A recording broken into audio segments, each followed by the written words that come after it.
Vamos a comenzar este video para compartir con todos ustedes las coincidencias y cosas en común entre Francisco de Asís y el Papa Francisco. En primer lugar me presento, soy Fray Jorge Alberto Bender, franciscano, que estoy en este momento viviendo una experiencia misionera en Mozambique, África, en una aldea llamada Yecua. Anteriormente estuve 5 años misionando en estas tierras y ahora volví y estoy muy entusiasmado, apasionado por esta experiencia. Ante la invitación de Marcela a reflexionar con ustedes sobre las coincidencias de estos dos Franciscos, Francisco, el de Asís y el de Buenos Aires, bueno, me pareció muy bueno y con mucho gusto lo voy a hacer. A modo de introducción, quiero decir que a San Francisco y al Papa Francisco los separan 8 siglos, ¿no? Por lo tanto, eso tenemos que tenerlo presente. Estamos en tiempos distintos, ¿no? Y sin embargo, se encuentran en plena sintonía y comparten el mismo proyecto de iglesia. Evidentemente no se trata de un mimetismo, sino de constatar puntos de inspiración que indiquen el estilo que el Francisco de Roma quiere conferir a la dirección y a la construcción de la Iglesia Universal en este momento. La figura de San Francisco de Asís ha sido clave para la Iglesia Católica en sus valores de humildad y de solidaridad. Sin embargo, su nombre no ha sido adoptado por ningún papa hasta el año 2013. Cuando Jorge Bergoglio fue elegido por el cónclave como el nuevo papa y sorprendió a todos cuando puso su nombre, el nombre de Francisco, y se quiso inspirar en este santo para su nueva denominación. En el 2013, el argentino Jorge Mario Bergoglio se convirtió en el primer papa jesuita y latinoamericano de la historia.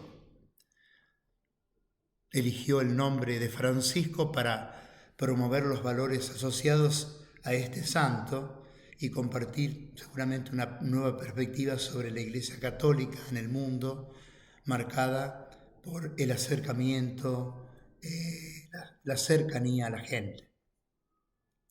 Un primer punto que yo quisiera reflexionar con ustedes es el de reconstruir la Iglesia.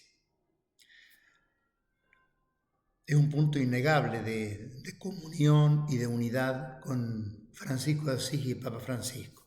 La crisis de la institución eclesiástica que vivió Francisco en su tiempo, en el medioevo, una iglesia emparentada con el poder medieval, y él escucha y nos comparte esa experiencia en los escritos, escucha la voz del Cristo de San Damián que le invita a reparar la iglesia porque está en ruinas. Giotto, un pintor de su época, lo representó muy bien, mostrando a Francisco soportando sobre sus hombros el pesado edificio de la iglesia. Por lo tanto, esto fue claramente la actitud de Francisco en su momento, ¿no? Con reconstruir la iglesia, según la propuesta del mismo Cristo de San Damián.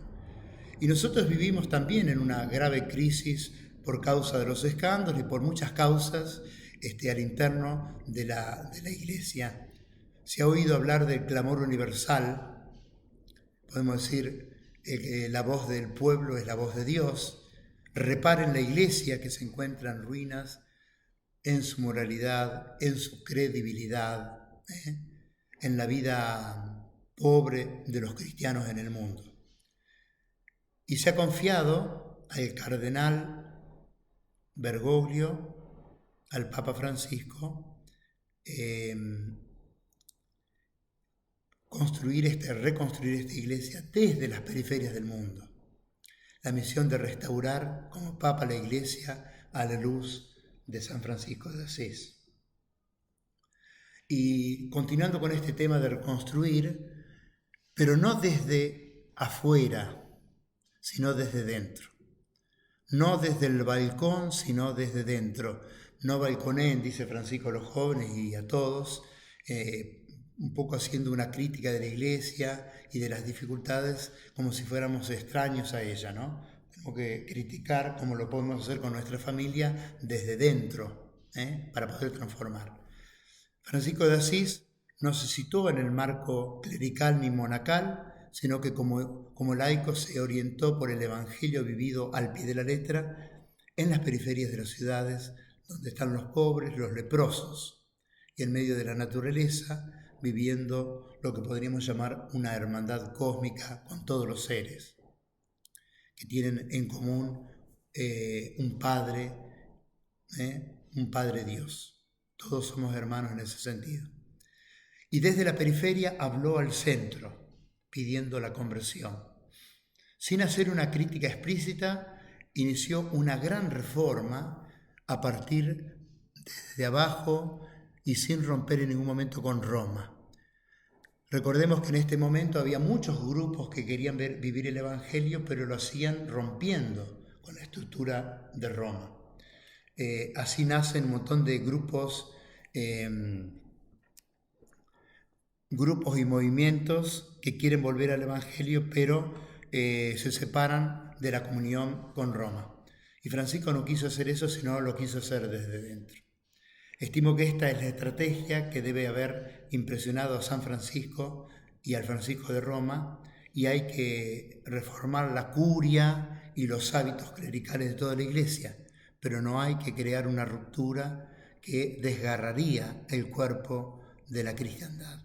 Por lo tanto, es una reforma en comunión, pero desde dentro. Diálogo ecuménico e interreligioso, otro aspecto importante.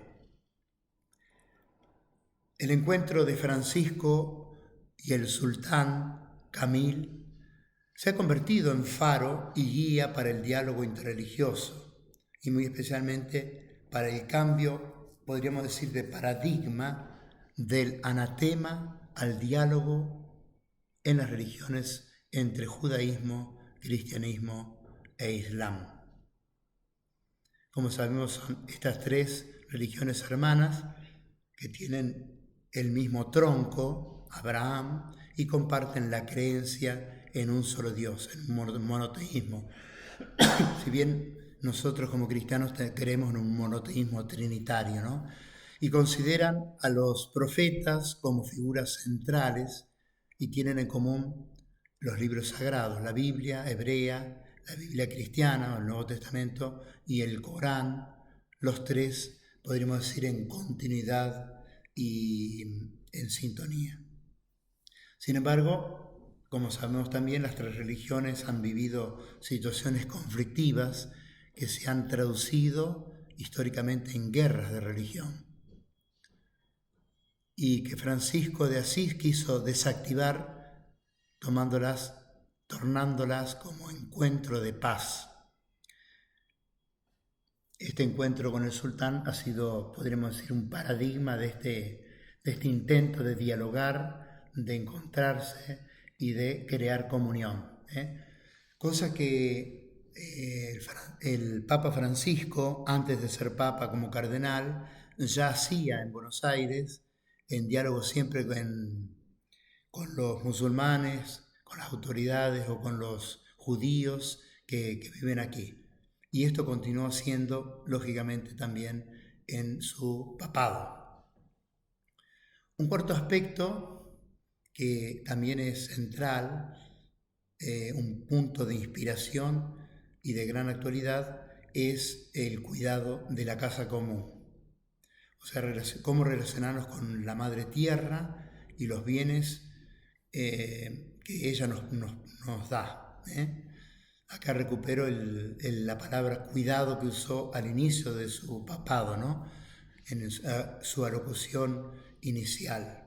Usó 8 veces la palabra cuidado, porque es un aspecto importantísimo que él quería marcar en su papado. Cuidado de la creación, cuidado del hermano. la ética del cuidado, la que va a salvar la vida humana y garantizar también la vitalidad de los ecosistemas. Francisco de Asís, patrono de la ecología, será el paradigma de una relación respetuosa y fraterna hacia todos los seres, no encima, sino al pie o en comunión con todos los seres. El Cántico de las Criaturas es un cántico que Francisco hace, pero dentro de la creación, desde la creación, no por encima. Ese ser señores de la creación que el Génesis nos invita a ser, el Papa Francisco lo reflexiona mucho con el ser cuidadosos, ser cuidadores, ser los que cultivamos el jardín común que es la creación.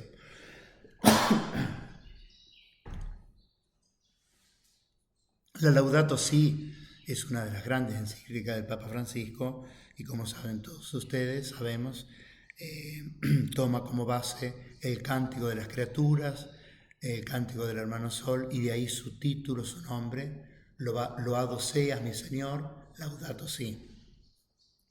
Un aspecto que tal vez a veces no marcamos tanto, pero que está apareciendo fuertemente en Francisco es el lugar de la mujer en la Iglesia.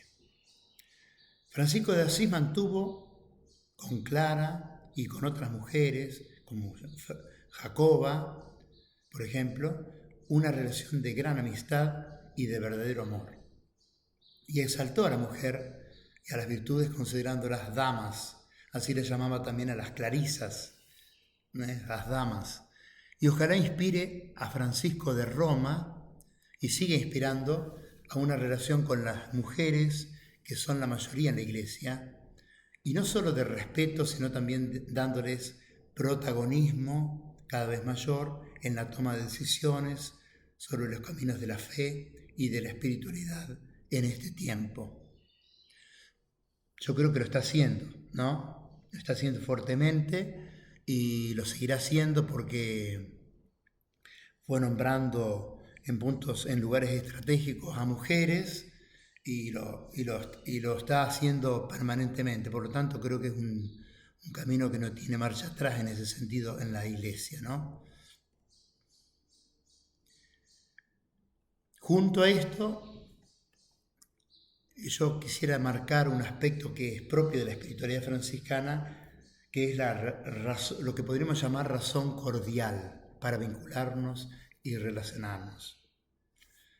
Francisco de Asís es, según el filósofo Max Scheler, el prototipo occidental de la relación cordial y emocional. Es decir, al acercarnos a la realidad hay muchos modos y maneras de hacerlo, ¿no?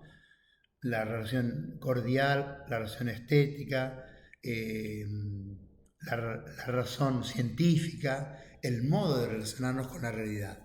Y creo que San Francisco tuvo una relación, una razón cordial y emocional, y que de alguna manera el Papa Francisco está recuperando fuertemente.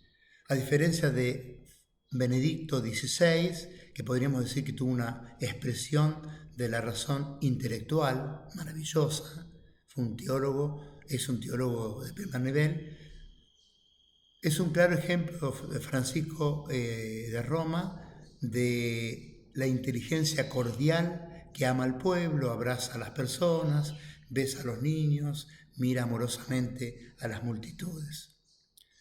Si la razón moderna se amalgama con la sensibilidad del corazón, no será tan difícil cuidar la casa común y a los hijos e hijas desheredados, y alimentaremos la convicción muy franciscana de que abrazando cariñosamente el mundo, estamos también abrazando a Dios.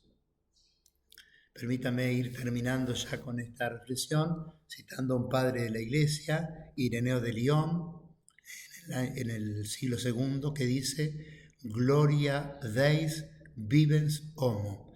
La gloria de Dios es el hombre viviente, que vive plenamente. Y en este sentido yo creo que de alguna manera el Papa Francisco da gloria a Dios junto con San Francisco, haciendo que todos los hombres de este tiempo puedan vivir plenamente. Les quiero despedir con una bendición de San Francisco para ustedes, para sus familias. Que el Señor los bendiga y los guarde, les muestre su rostro y tenga misericordia de ustedes, los mire con bondad y les conceda siempre su paz. Que el Señor los bendiga, hermanos y hermanas, bendiga a sus familias, sus proyectos, sus anhelos, en el nombre del Padre, y del Hijo, y del Espíritu Santo. Amén.